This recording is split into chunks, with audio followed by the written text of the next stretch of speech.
We recognize that CVUUS gathers on land seized from the Western Abenaki people by European colonizers.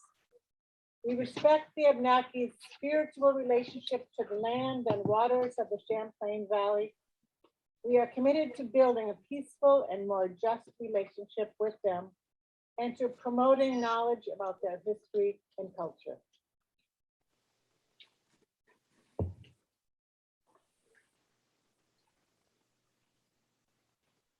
Morning, everybody. I'm going to start you off with a prelude by the African-American composer Florence Price. This is from a set of thumbnail sketches. I'm just going to play you two of them. They're very short. I think they're really fun.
Good morning, and welcome to this Sunday morning service on this not misty, moisty morning, but gray and wonderful, moist morning.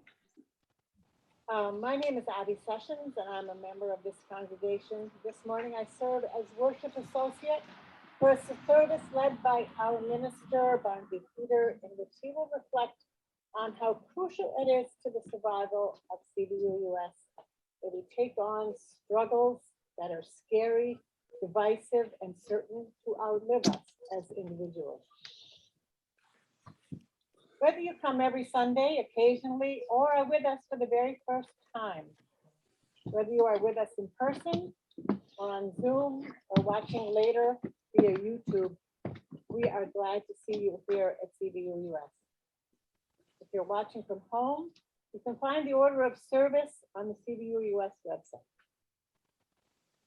We strive to be a welcoming and active presence in our community, working together to build a world more beautiful, just, and compassionate. If you have a milestone or a passage to share, put it in the chat if you've not already sent it in.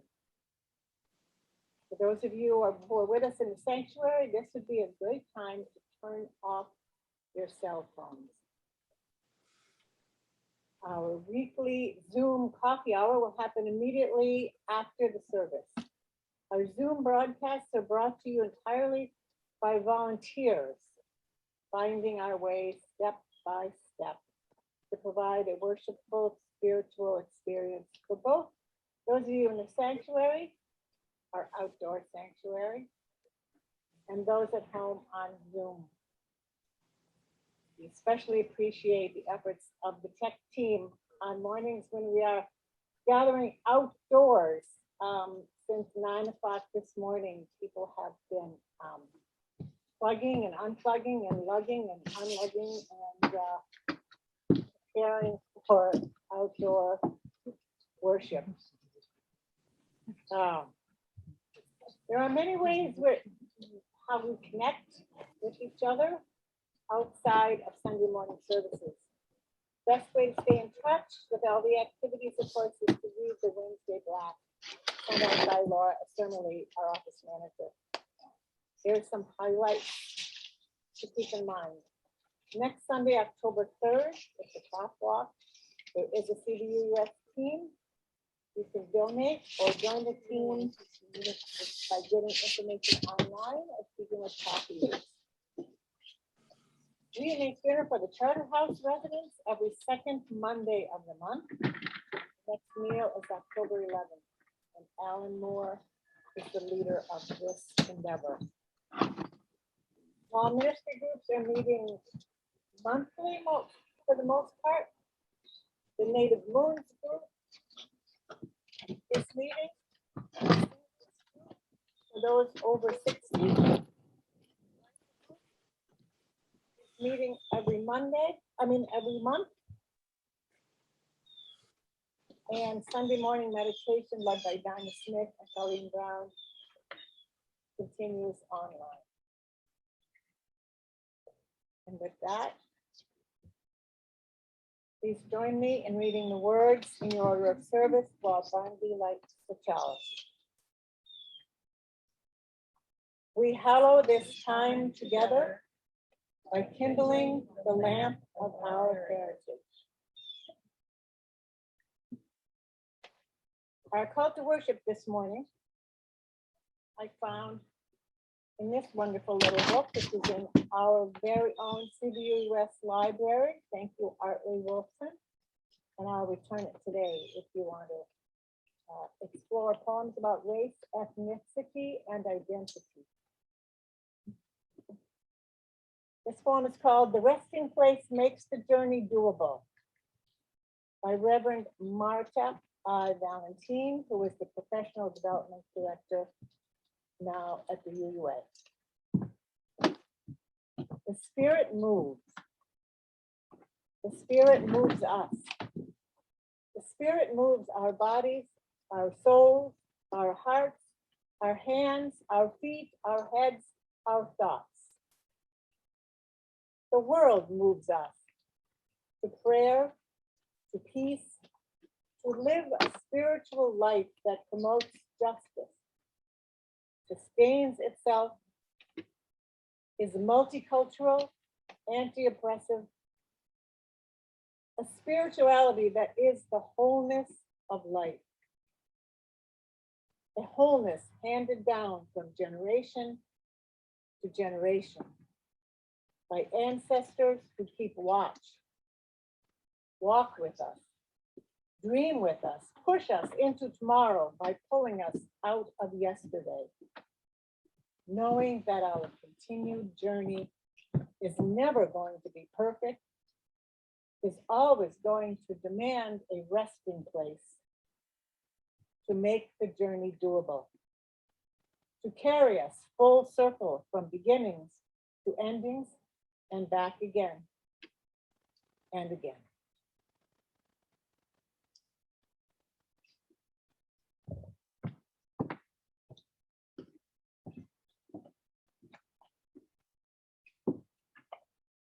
Morning, everyone.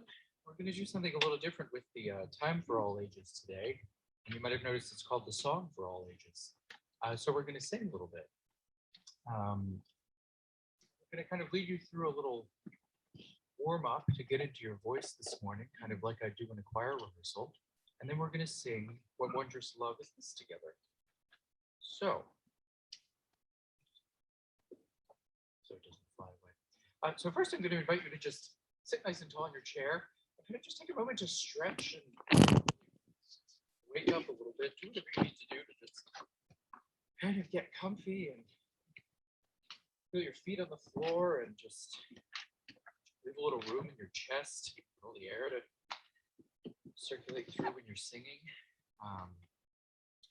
And do just a couple of deep breaths with me now. We'll go in together. Here we go, in and out. And again, in.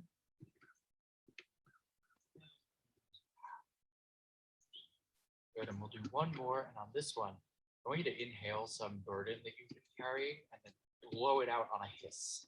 So I'll give you a second to think of something that you want to get rid of. And so here we go, in and out on a hiss.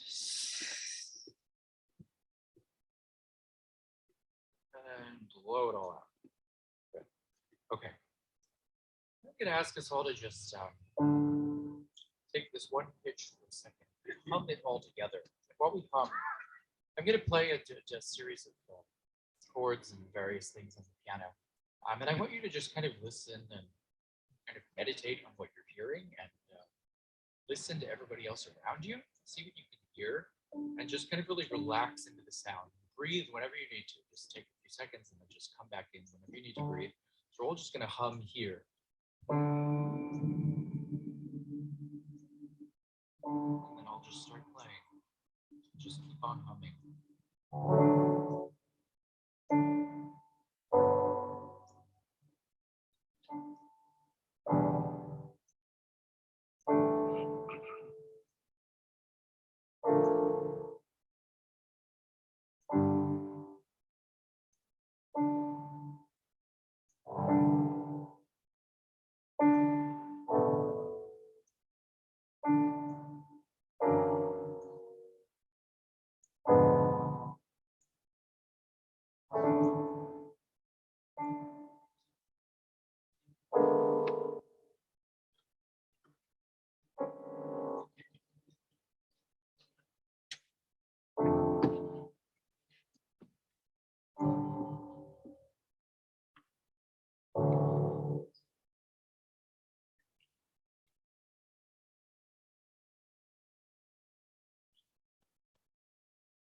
We've kind of been humming a bit and our ears and brains are waking up.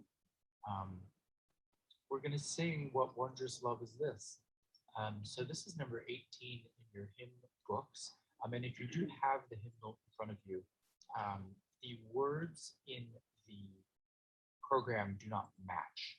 And I prefer to use the words in the hymnal if possible. So the number is 18. 1-8 in the book. Great. And so this is a unison hymn. And maybe next time, if we do this again next month, we'll look at a hymn with harmony and we'll teach some of the other parts. But we'll start really nice and simple with a hymn in unison. And I'll just have everybody sing the first verse through once just to get in their ears and get comfortable. So I'll give us a little introduction.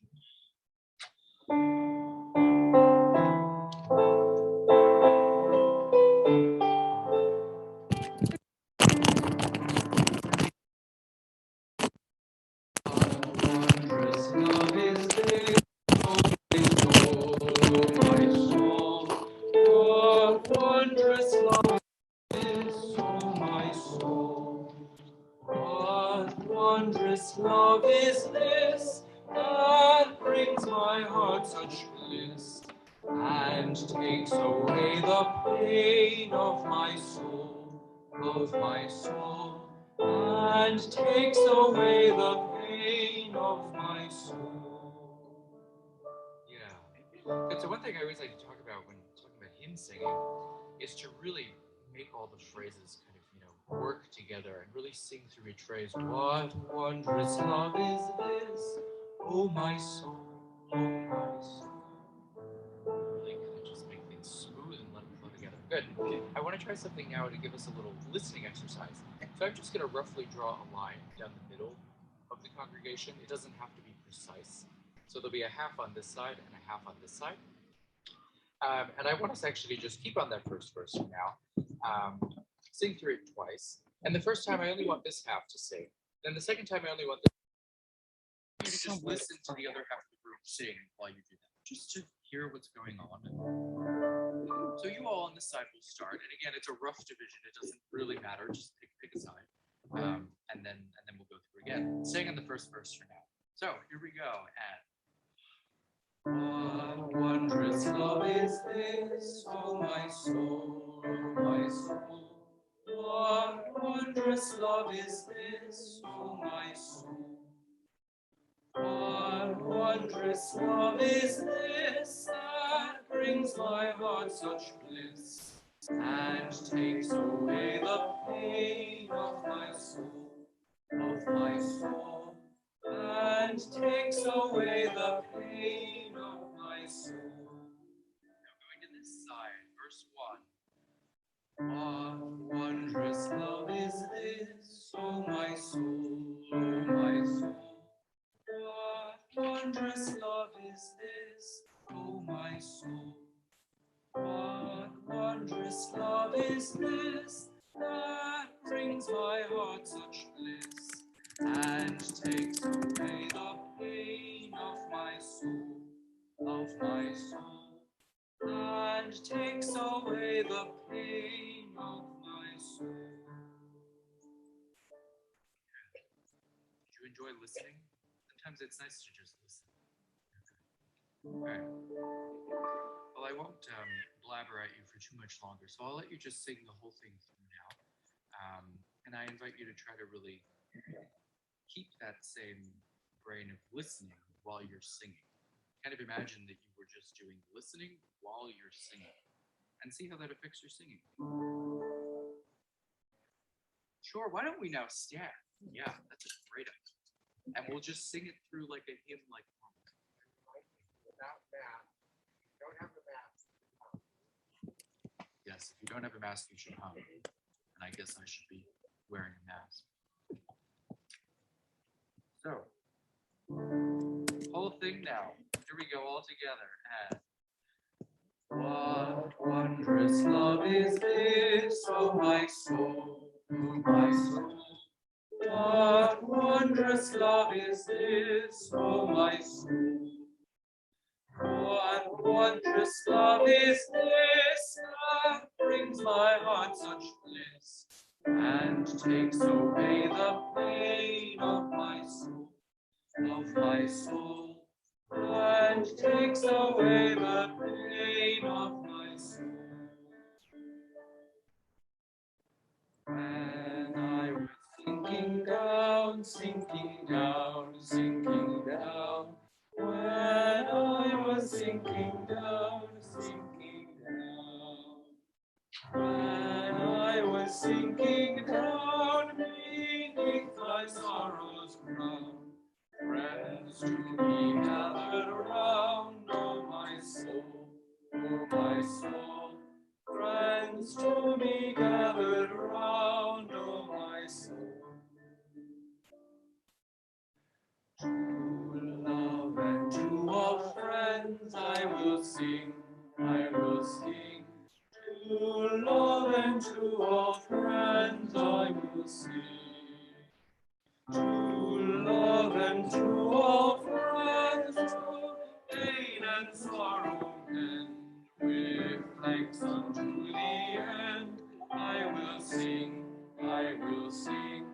With thanks unto the end, I will sing.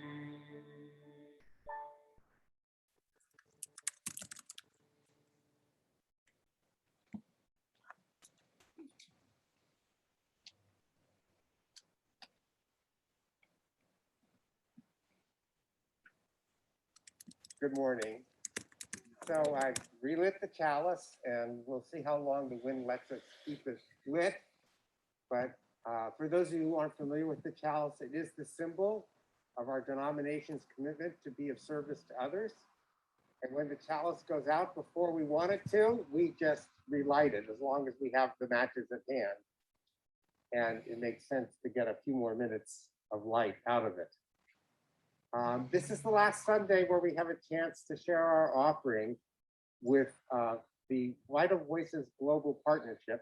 And those of you who've been with us in previous services know that this is a group that the donations team selected because we felt that they were doing good work supporting the immediate needs of women in Afghanistan for education and safety and just connection with people they've been cut off from, It's a good example of a task that can never be done completely, but that doesn't mean that we don't do what we can and we don't ally with the people who are on the ground doing the work to the best of our ability. So when we're outside in pursuit of opportunities like being able to sing together that we can't have inside, we do the offering a little differently. We are not passing around a basket, again, to limit exposure. There is a basket back on the bench today for people who want to make an offering in cash or a check during this service. You can also make your offering to this Donee Vital Voices online as indicated in the order of service. And I invite you to be as generous as you're able during this time of offering.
Thank you, Ronnie. I've found another use for our mallet with which we recognize that we're on Indigenous land, which is to help keep my sheets from flying away. And it will help me remember throughout the service that we are on Indigenous land. I have some wonderful milestones to share with you today. Milestones and passages. I'm going to start with the word that we received from Dee Carroll, who lives just north of Westport on the other side of the lake, that she is moving to the residence at Otter Creek in Middlebury at the end of October and is looking forward to joining us in person for worship in November. For over a year now, she's been attending via remote services and trying to be present also online in small group ministries. She said her connection with this congregation of CVUUS is her main reason for making the move. So if you ever doubted how important the congregation can be to people who are living further away from us, I have a message from Richard Hopkins and Gail Munchow. This year, we, Gail Munchow and Richard Hopkins, are enjoying the 50th year of our marriage, and the actual anniversary date was yesterday. When we try to describe our marriage, each of us especially notices the many ways that we have been enhanced by each other. Best, of course, is our raising together of a fine son who has now enhanced our lives even more with the addition of a daughter-in-law and 2 grandchildren. We are, quite simply, glad to be married to each other. We invite all of you to share our happiness by thinking for a moment about those who enhance your life.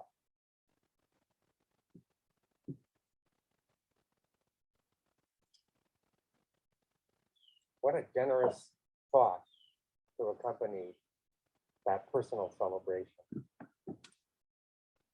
And the last one that I have to share that came into me this week, which is very exciting for me personally, at the UU General Assembly in Phoenix in 2012, not long after you had called me to be your new lead minister, but before I had actually started, a recent high school graduate from Phoenix introduced herself to me at the New England Ingathering as Celeste Allen, told me she would be coming to Middlebury College, and added that coming to worship with us would be one of her first priorities. And so it was. Celeste became a member of CVUUS that first year, WRE. And by the end of the year, she had joined the worship team. Over the next few years, she, her, Celeste Allen, transitioned to they, them, Sky Williams, graduated from college, worked in the campaign of Susan Frederick Gray to become the first female president of the Unitarian Universalist Association, went to seminary and began to pursue a career in ministry.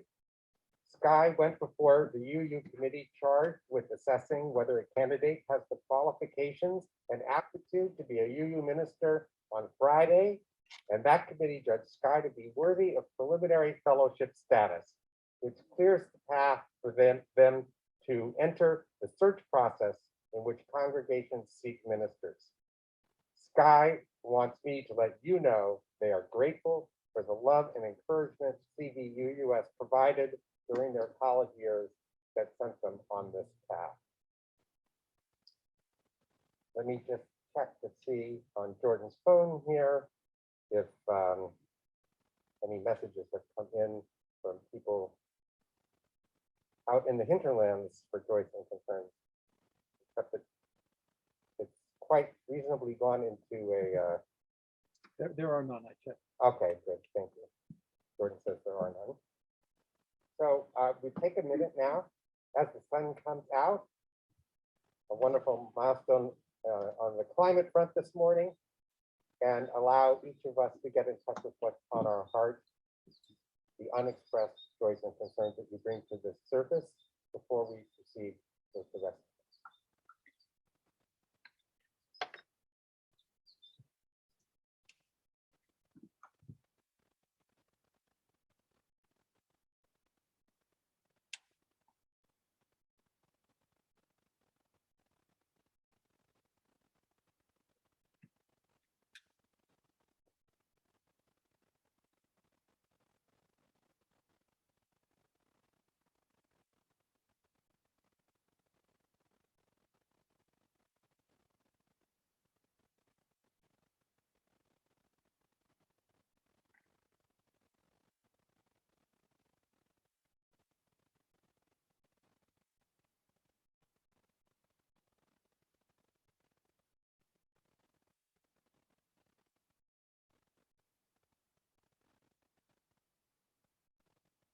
Spirit of life-giving love and love-giving life, we gather here this morning on the lawn outside our sanctuary, and some of us online, not because we must, but because we can.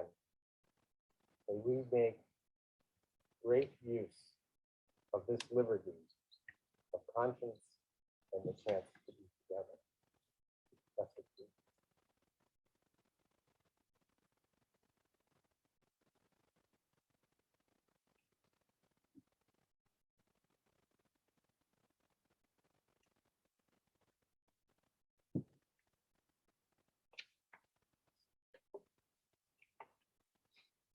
Our ancient reading this morning is one of just two passages from the biblical book of Genesis that our denomination retained as a reading from older hymnals when it published the current hymnal, Singing in the Living Tradition, in 1993.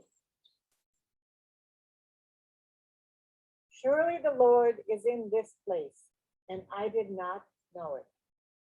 And he was afraid and said, how awesome is this place? This is none other than the house of God, and this is the gate of heaven.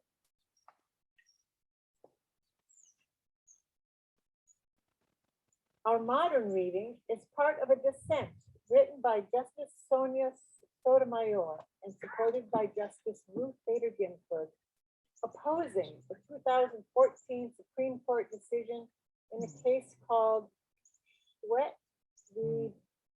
EAMN.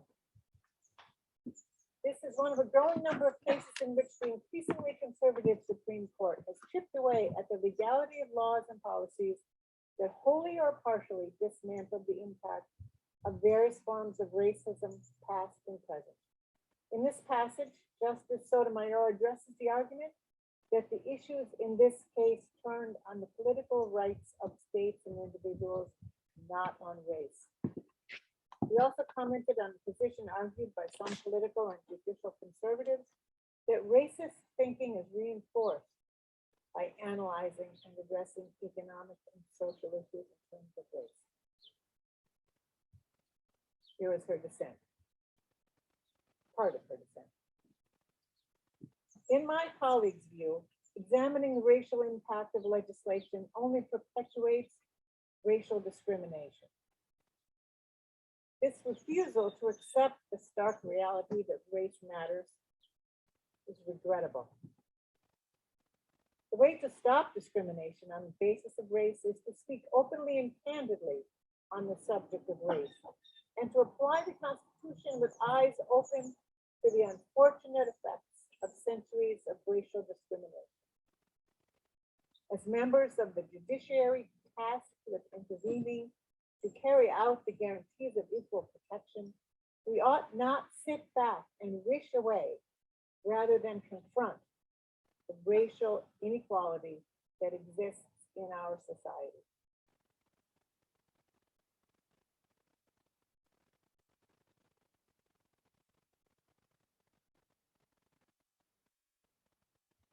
Can you hear me in the back?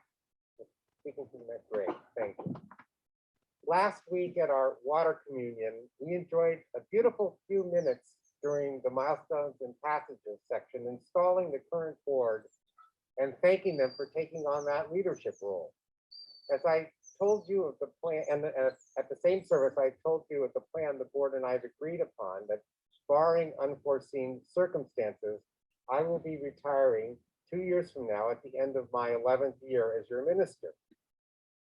Now, I was thinking this week that we should also have reinstalled me too last week to recommit ourselves and re-energize us for the good work we still have before us. Looking over my installation program from that beautiful October in 2012, I was struck by a number of inspiring elements. Abby did the welcome and call to worship for that service too. The first hymn was Fire of Commitment, which speaks of our hands and hearts and our spirits being guided into faith, set free from fear, and of demanding deeper justice built by our courageous choice.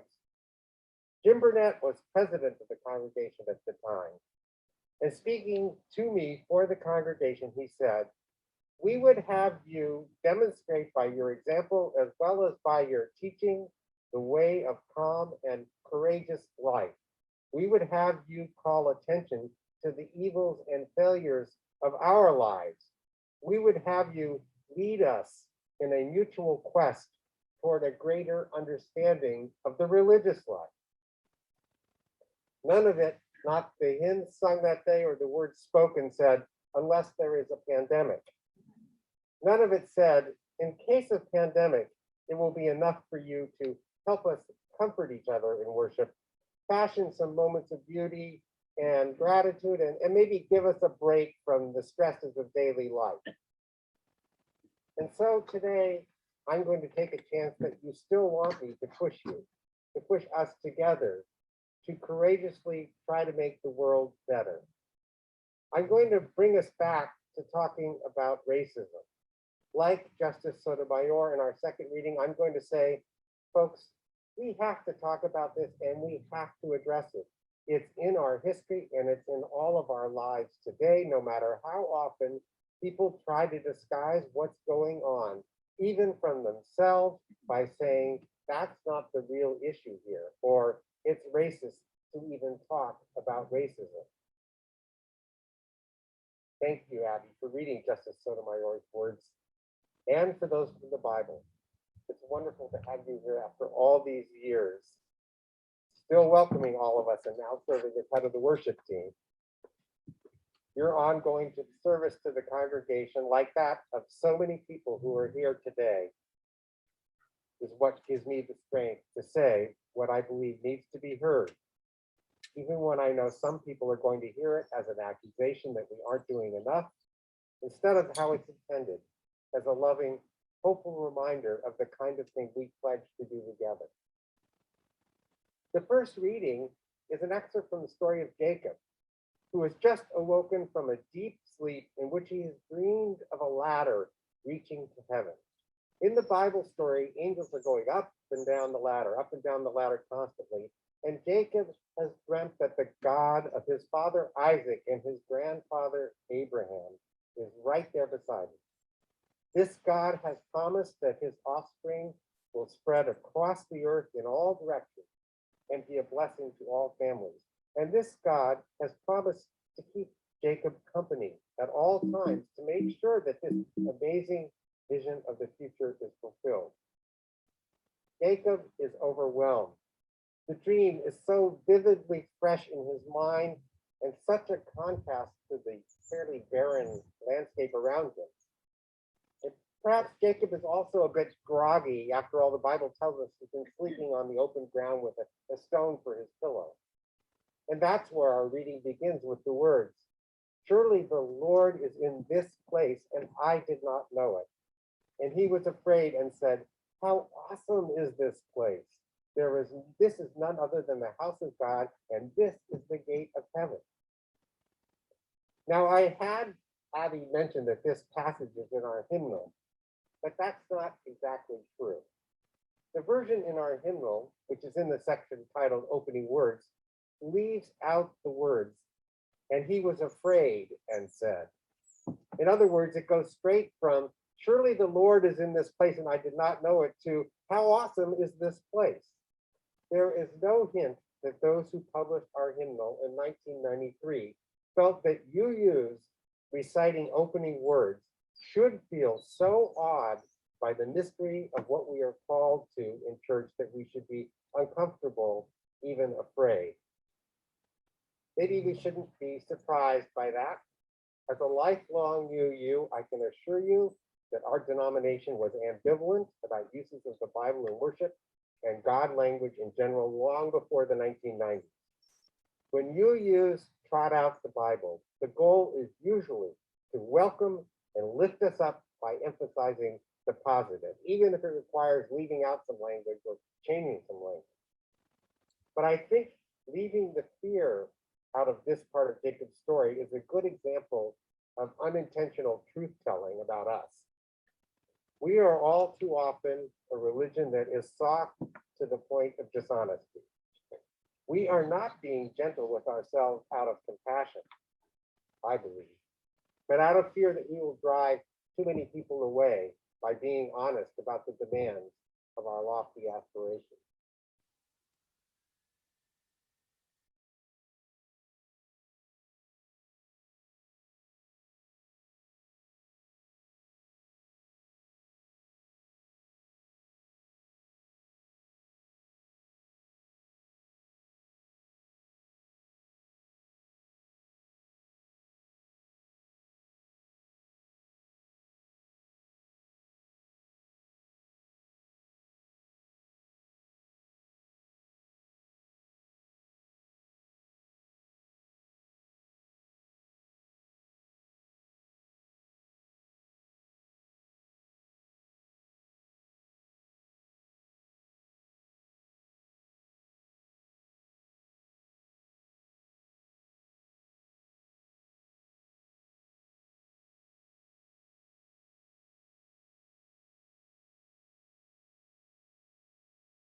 It's all part of our theme this fall about how we nurture community during a pandemic that is restricting what we can do together and separating so many congregants from all active participation in our gatherings.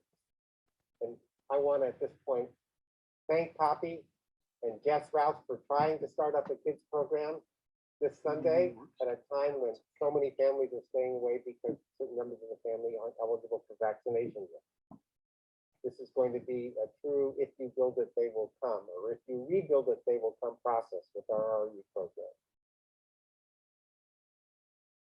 I truly believe, though, that one of the things that can help us in this situation is help us confront our fears when we gather. So in the words of the fire of commitment, we live in faith set free from fear. So we need to make this a brave space, despite our longing for less stress, not more. We need to say that our fears about the biggest problems facing humanity may be both justified and overwhelming, but let's just see what love can do. We need to say, I know you don't feel up for one more thing that is bound to be draining and upsetting at times, but let's see what love can do. It comes down to this. CVUUS will survive the pandemic, but it won't thrive. I believe it won't deserve to thrive if it doesn't double down on its mission of helping us lead lives of integrity. Lives that address fearful problems that are unsolvable in our lifetime, like climate change and racism. Be clear about this. I don't believe racism is more important than climate change, income disparities, or any other of a number of issues. The biggest threats to our well-being are all interrelated, enough so that you can't talk about racism without bumping into the others. I'm going to focus on racism because UUs have been actively struggling to do so for long enough that we've learned a thing or two worth highlighting this morning. First, I want to talk about the 8th Principle Project. This should sound familiar to those of you who have been attending CVUUS for the past few years. Work on it started in 2013. I don't know when it was first mentioned from our pulpit, but that's when work started. I'll bet $1,000 though that no one listening to me can correctly recite the proposed words. And that's part of the problem. It's currently way too long compared with the other 7 principles our congregations are already committed to affirming and promoting.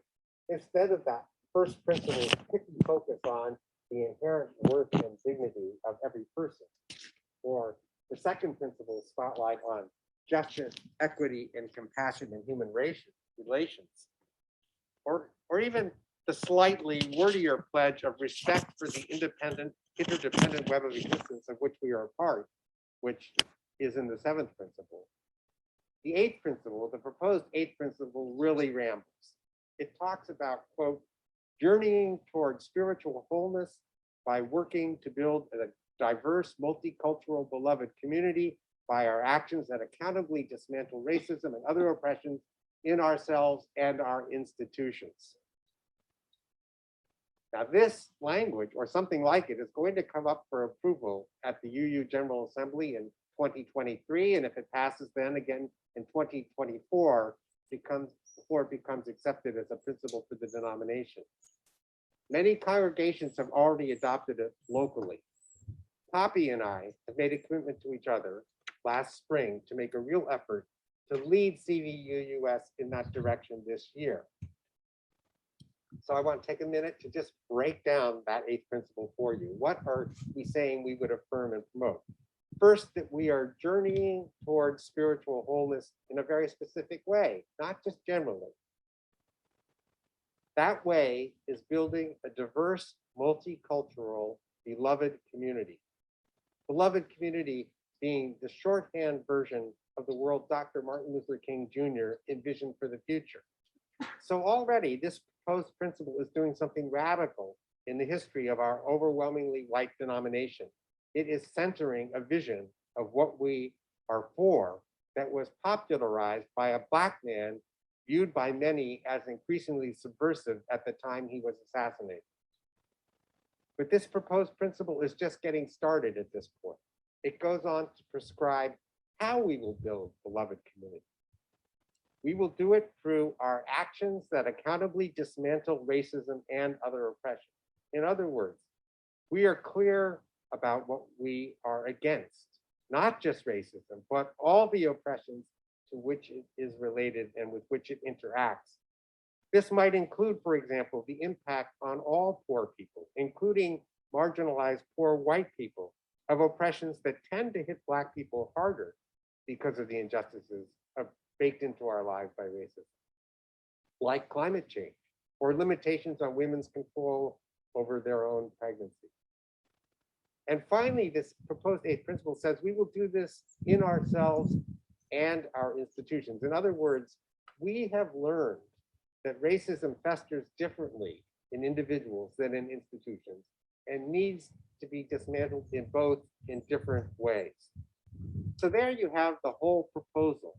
Our congregations are to affirm and promote journeying towards spiritual wholeness by working to build a diverse, multicultural, beloved community by our actions that accountably dismantle racism and other oppressions in ourselves and our institutions. I skipped over one word that is probably the most potent word in the whole proposal if CVUUS is going to get serious about this approach to fighting racism. And that word is accountable. It means something very specific in this context. White people and a white-dominated institution like CVUUS can't be relied on to set the standards for whether we are actually doing the right anti-racism work and doing it to a meaningful degree. There is too much we can't currently be counted on to see about how racism truly impacts Black people, or for that matter, Indigenous people or other people of color. But who can CVUUS be accountable to then?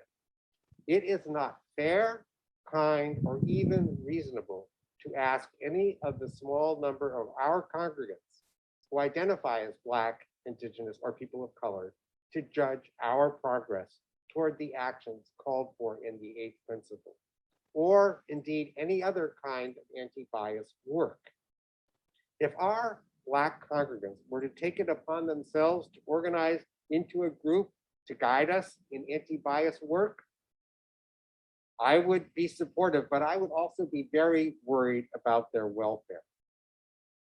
The Black, Indigenous, and people of color BIPOC folk I know find it incredibly painful to be asked to center their personal experiences as guidelines for how whites should behave, or to be addressed as if whites take it for granted that being a Black member of the group somehow obligates them to do that. That form of disregard of their dignity, privacy, and individuality is itself a form of racism. No, we would need to form relationships with other groups in which Black people set priorities if we are to be accountable in the sense that the eighth principle intends. What we owe our non-white congregants, just as we owe our non-straight congregants, our differently able congregants, and other members of marginalized groups, is persistence in welcoming them into all congregational activities, and that includes leadership positions. In other words, equal opportunities to put on the aprons and derive the satisfactions and fellowship of living our UU values together. But even that offer is not as simple as it sounds. It also requires whites to learn about the day-to-day lives of marginalized people and develop real relationships with those people who are among us. Ideally, that learning curve comes primarily through developing personal relationships, but it can also come through being accountable to groups of such people who have said they are willing to teach us.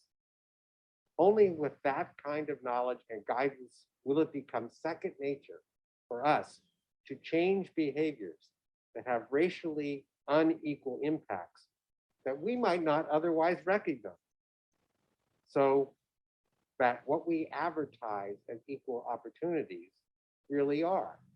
For example, if Black folks attracted to Unitarian Universalism are more likely than whites to be financially stretched, as is true in the wider society, not necessarily for any particular individual, but for Blacks as a group, offering paid childcare to all members who serve, for instance, on the board, helps to dismantle systemic racism in our congregation, even if most of the beneficiaries are not Black. Favoring organizations focused on sustaining Black families in our donations is a form of reparations, but it might also be intentionally done in ways that help dismantle racism in ourselves and our institutions. This is really hard work. It requires continuous engagement, not a sermon from me every 3 or 4 months. Wouldn't it be nice to have a roadmap for how to really do this effectively and continuously? It turns out that we do. Here it is. Widening the Circle of Concern, the report of the UUA Commission on Institutional Change. It's gotten less notice than it deserves because it was published early in 2020, just as the pandemic took off. It's not really a great roadmap. It's a roadmap, but it's not a great roadmap for CVUUS. A lot of its focus is on regional and national level issues in our denomination. But a lot of its explanations of the challenges and many of its solutions aren't that hard to translate to the local level. And so I'm going to be starting a study group this fall on this book, which I invite all of you to think about participating in to the degree you can. There are some fascinating bits to it. For instance, the committee wanted to be accountable to Black UU professionals, ministers, directors of religious exploration, directors of music, and so on. But they soon discovered that many of these people feared speaking their truth because they feared it could cost them their jobs or opportunities for future jobs. So the researchers combined anonymous interview results into published testimony by made-up individuals. They gave them a name and they called them avatars. Some of the recommendations in this book about what we should do and how we should go about it are based on the testimony embodied in these avatars. Now, is that creative accountability or is it an end run around it? You can be the judge. But as I see it, it's a good example of how creative we can be if we are determined to help each other change for the better. The answer for how to be accountable is often not going to be obvious, and it's going to require a new solution and extra work. In addition to my leading a study group on this book in the coming months, Poppy and I are going to be offering ways for you to engage in helping us write a children's version of the 8th principle. We figure that we don't really have an understanding of what this is all about if we can't find a way to convey the gist of it to our children. So that will be a separate project. And there are a number of congregations that have already developed children's versions of this principle for their children. We're not going to go straight to one of those things and say, oh, the work's been done for us. This is grown-up work, thinking about how you talk to kids. And when we're done, we can go compare it to what other congregations have done for their children. If we get serious about nurturing community in this way, by working on something that's tough together, I can guarantee you a few outcomes. Some of you are going to hate it. You will hate the inevitable conflicts that come out of saying harmful things, even if they're said inadvertently, and the work that comes from repairing that harm. We have a lot of work to do, almost all of us, in learning how to call people in, that is, gently showing them what's a better way to say something that's less likely to have harmful impact, rather than calling them out and just making them feel defensive, ignorant, or victimized by pointing out that what they said was wrong.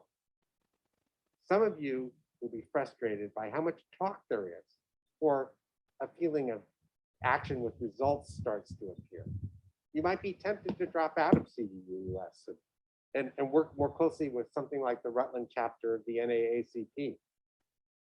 All of these things are possible results.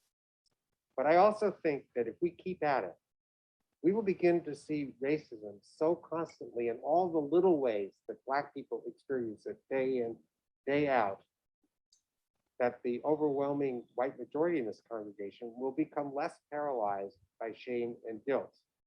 We will start feeling more grateful that it's our moment and our responsibility to help change things for the better. We will say to ourselves something like what chaplains say to themselves when they encounter families grieving over loved ones in hospitals. That's what grief looks like this time. It's unique, but it's universal. We will say, that's what racism looks like this time in this particular place with this particular person. Then we'll gather ourselves up and we'll walk into the trouble, reminding ourselves, let's see what love can do. Maybe this can become a gate of heaven. If we can do that, no pandemic can keep us down. May it be so. Right.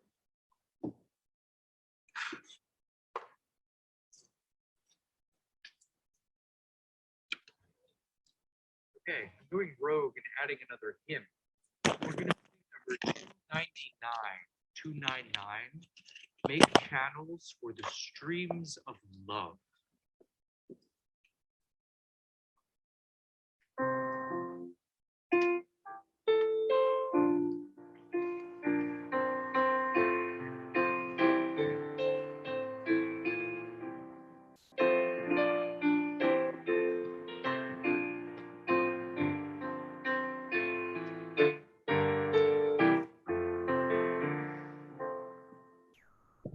Make channels for the streams of love where they may broadly run, and love has overflowing streams to fill them everyone.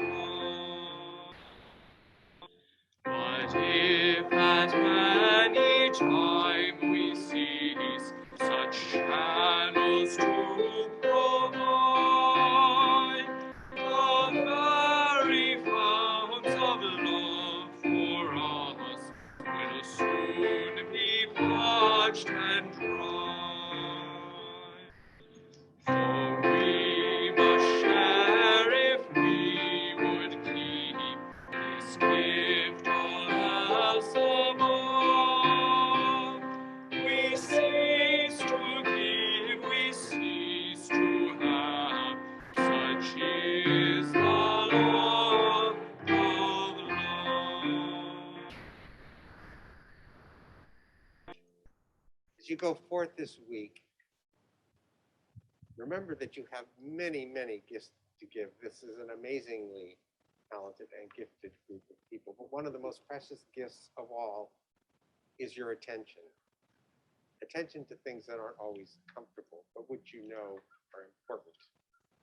And may each of us just move one step, or maybe a couple of steps closer with each day toward the level of attention that we need to really start showing serious progress on the issue of racism in our world and on all the ways it interacts with the other forms of oppression that are on our mind. And our postlude today is number 162. I'm going to lay down my sword and shield. Number 162.